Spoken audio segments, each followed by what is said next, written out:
Congress party की राष्ट्रीय प्रवक्ता रागिनी नायक ने पत्रकार वार्ता में कहा कि वोटर लिस्ट कैप्चरिंग से न सिर्फ जनता के विश्वास की ठगी हो रही है, बल्कि लोकतंत्र पर भी आघात हो रहा है।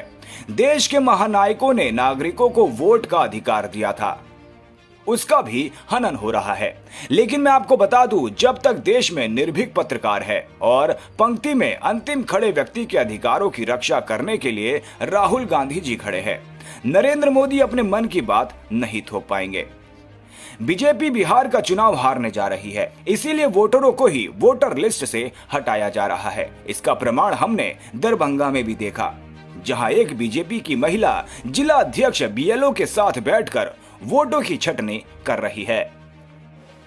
बल्कि इस देश के निर्माणकर्ता जो महानायक थे, जिन्होंने यूनिवर्सल अडल्ट फ्रेंचाइज हर वयस्क नागरिक को वोट का अधिकार दिया था, उस पर भी प्रहार हो रहा है, उसका भी हनन हो रहा है और बड़ी निर्लज्जता के साथ हो रहा है, दिन दहाड़े सरेआम हो रहा है और इस घमंड और इस अकड़ के साथ हो रहा है कि जिसकी लाठी उसकी भैंस। देश में हमारी सरकार है, बिहार में हमारी सरकार है, तो हम चाहें तो कुछ कर जाएंगे और कोई हमें रोक नहीं पाएगा। घमंड है इस बात का।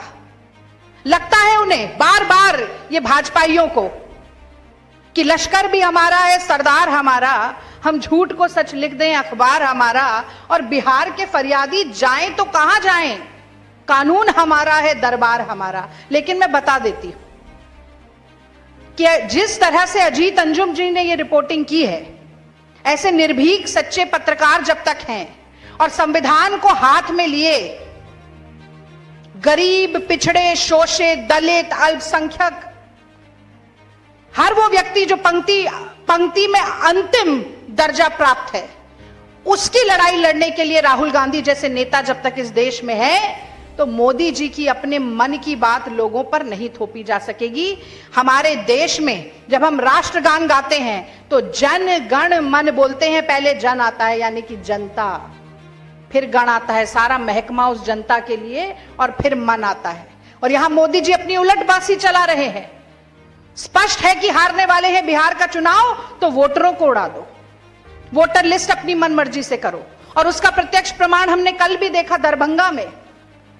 भाजपा की महिला जिला अध्यक्ष बीएलओ के साथ बैठकर वोटरों की छटनी कर रही है।